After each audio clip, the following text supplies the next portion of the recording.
Alright guys, I want to show you something.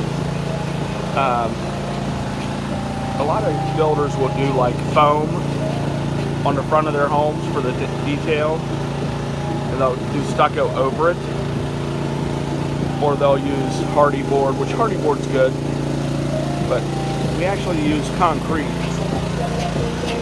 Look at this, how this has turned out. Look how beautiful that is. This is going to give you that hardy board look, but it's pretty much maintenance free. As soon as that gets painted, that's going to look beautiful. I mean, that's incredible. That was all handmade with concrete. And they put the molds in there,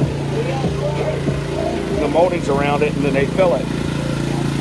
Just like we're doing there. But it's going to look beautiful when it's done. It's completely changing the look of this home. And then up on top, we're doing around the windows to make that look nice. The roof there on front of the windows is going to be steel roof. But it's looking fantastic. It actually surprised me on that, how they did that. That looks very nice. So, guys, keep in touch.